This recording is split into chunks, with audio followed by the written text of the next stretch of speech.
Matapos umibig ang kanyang kasintahan sa ibang lalaki, nagsimulang tuklasin ng isang cartoonist ang maling pag-iibigan, na unti-unting nagbago ng kanyang pananaw tungkol sa mga relasyon.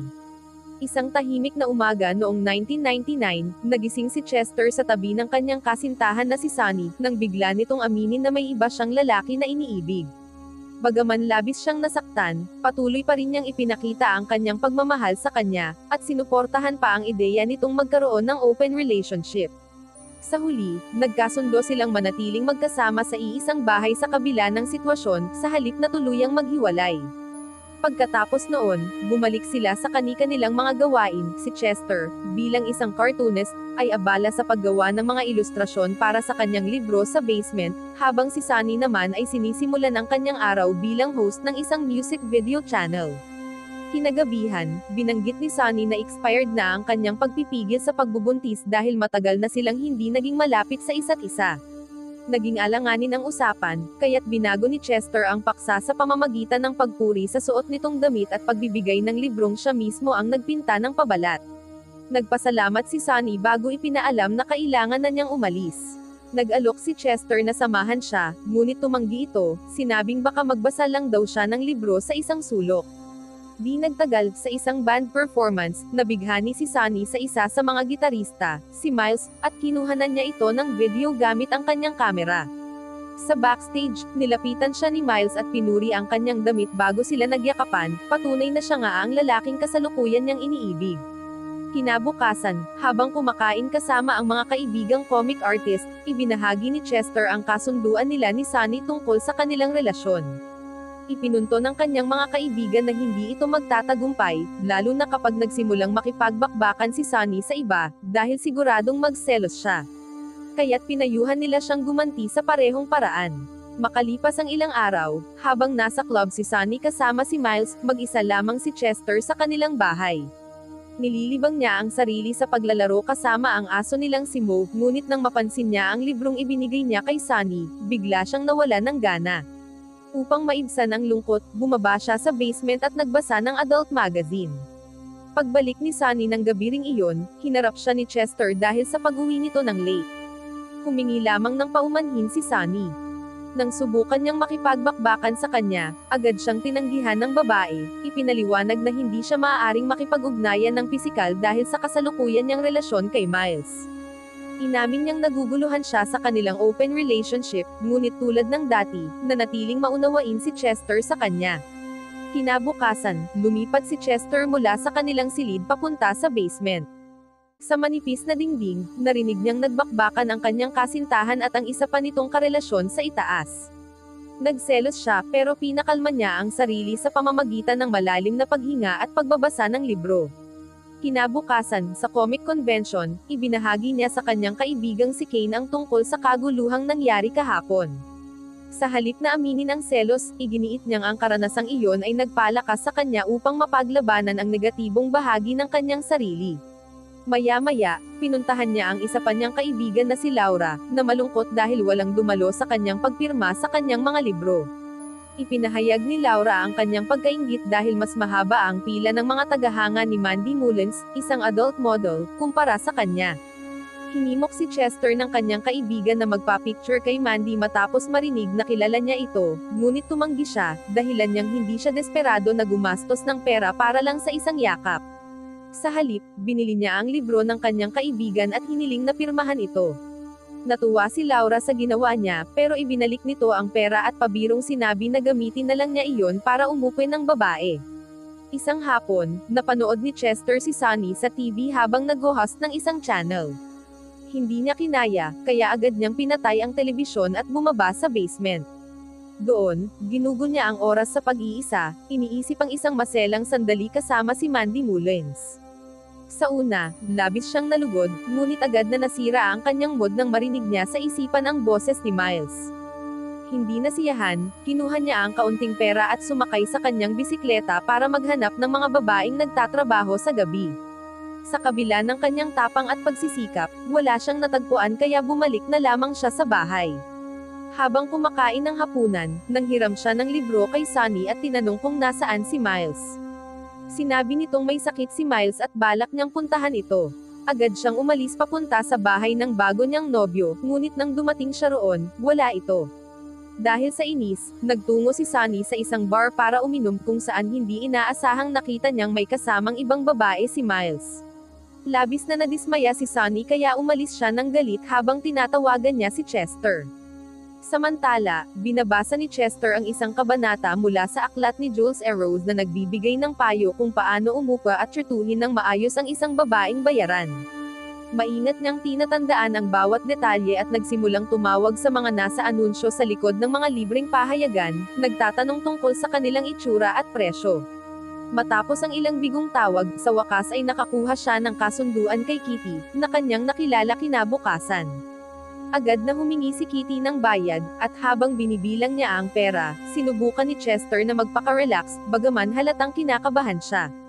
Di nagtagal, sumama si Kitty sa kanya sa kama at tinanong kung anong klaseng serbisyo ang gusto niya.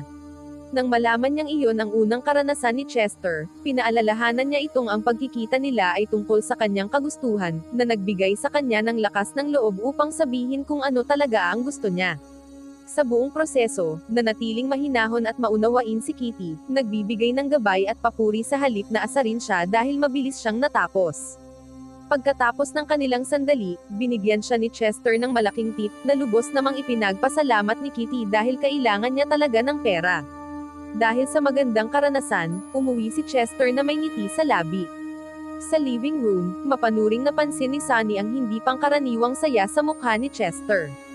Nang walang pag-aatubili, inamin ng lalaki na nagbayad siya para sa pakikipagbakbakan, na ikinagulat ni Sunny.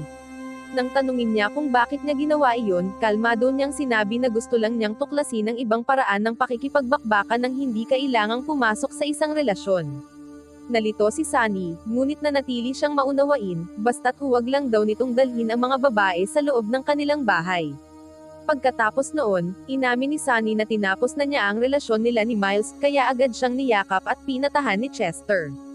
Makalipas ang isang taon, nanatili silang magkaibigan at may mabuting mababaw na relasyon, bagaman si Sunny ay may bago ng nobyo na nagngangalang Carl. Si Chester naman ay patuloy pa ring nagbabrowse sa mga magazine at website upang kumuha ng mga babae, at kalaunan ay nakilala niya si Anne. Kinabukasan, nagkita sila sa bahay ni Anne at nagbakbakan. Pagkatapos ng kanilang laban, magkatabi silang humiga at nagbahagi ng mga kwento tungkol sa kanilang trabaho at sa mga comics na ginagawa niya.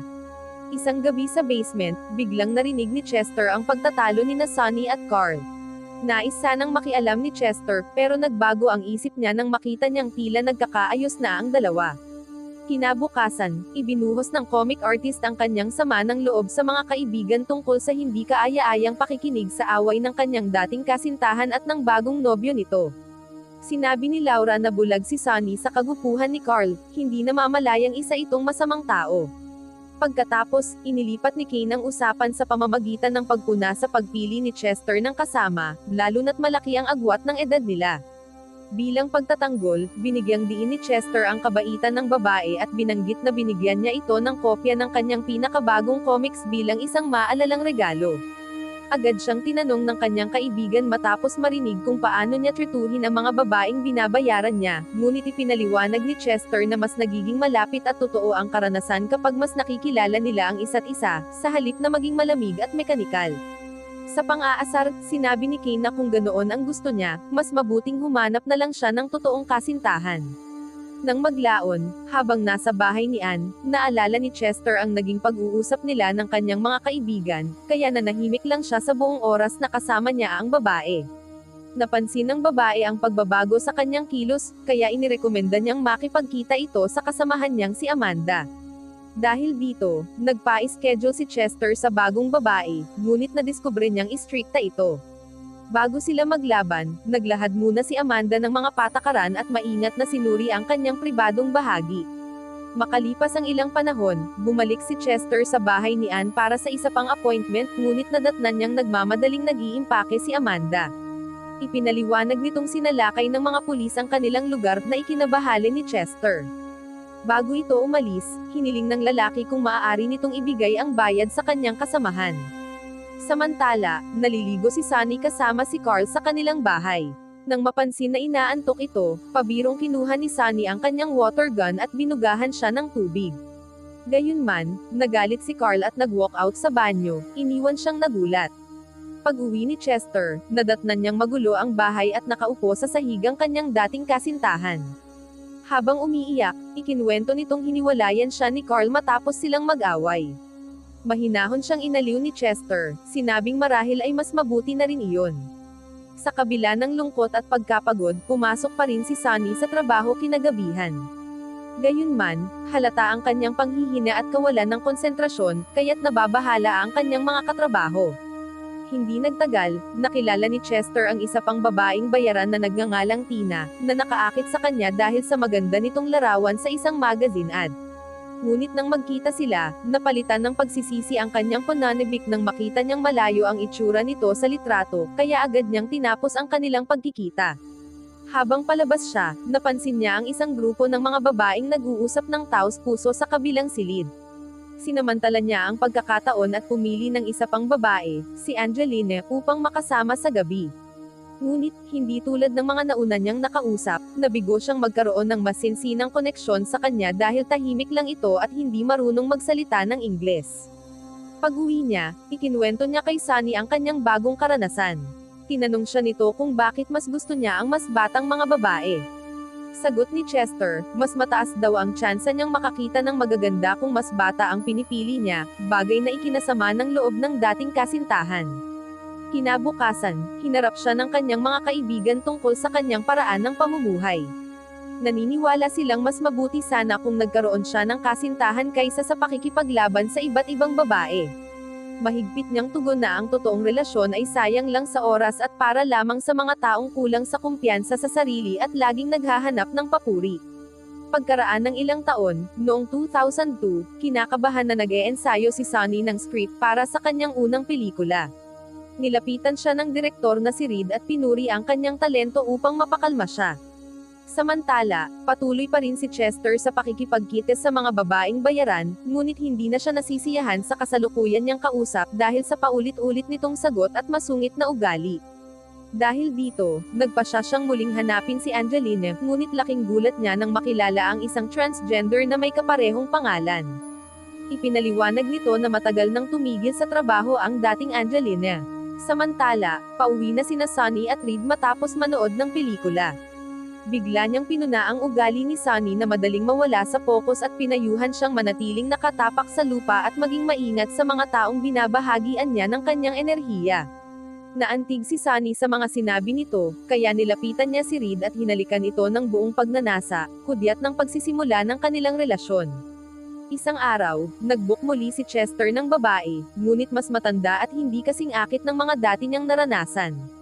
Dahil sa pagiging late nito at sa demanding nitong ugali, kinanselan niya ang appointment at umuwi na lang. Sa parehong oras, gumawa rin ng malaking desisyon si Sunny, nagbitiw siya sa trabaho bilang host upang simulan ang bagong karera. Nang maglaon, habang nasa bahay, binubuklat ni Chester ang mga magazine hanggang sa makita niya si Ulysses. Ngunit ang serbisyo nito ay nangangailangan na bisitahin niya ang kanyang mga kliyente sa kanilang mga bahay. Nagulat si Chester sa bagong setup na ito.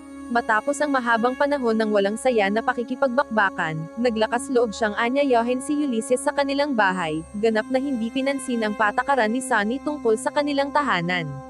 Sa wakas, dumating ang magandang babaeng bayaran, at dinala siya ni Chester sa basement. Doon, napansin niya ang koleksyon ni Chester ng mga water jug at ginamit niya ito para magbiro at mag-flirt sa kanya. Nagulat si Chester at inalok siya ng inumin, saka nagmadaling umakyat sa kusina para kunin ito. Di nagtagal, bumalik siya sa kanilang silid at nakita siyang wala ng suot na damit. Labis itong nagpasigla sa kanya, kaya hinihila siya ng babae palapit. Ilang sandali lang, inamin niya na nakalimutan na niya kung ano ang pakiramdam ng halikan. Naging mausisa siya at tinanong kung ginagawa rin niya iyon sa ibang kliyente, at sagot ni Ulysses na bahagi iyon ng kanilang kasunduan. Pagkatapos, tinanong niya kung may kasintahan siya, at sinabi ni Chester na ayaw niya kahit isa. Sinabi niya na hindi maganda ang romantikong pag-ibig, at inihalin tulad pa ito sa pagpapaniwala sa isang tao na pag-aari nila ang isa't isa. Hindi sang-ayon si Ulysses, at sinabing ang pag-ibig ay isang pagpili. Matapos nilang pag-usapan ang kanilang magkaibang pananaw tungkol sa relasyon, ipinahayag niya ang paghanga niya sa comic book ni Chester, at sinabi na nakaka-relate siya sa mga kwento nito. Pagkatapos, tinanong niya kung komportable siya sa kaalaman nito kung sino talaga siya. Sumang-ayon lang si Chester at sinabi na wala siyang itinatago. Nang naghahanda ng umalis si Ulysses, nakita niya si Sunny kasama ang bago nitong nobyo. Magkaiba ang reaksyon ng dalawang babae at nagulat silang makita ang isa't isa, hanggang sa huli ay hinarap ni Sunny si Chester tungkol sa kanilang kasunduan na huwag dalhin ang mga babaeng bayaran sa bahay. Bago siya umalis, nagulat si Ulysses at pinagsabihan si Chester na wala na ito sa kanilang kasunduan, kaya umalis siya ng may sama ng loob. Nang gabing iyon, mas kalmado si Sunny at nilapitan ang dati niyang kasintahan upang sabihin ang katotohanan.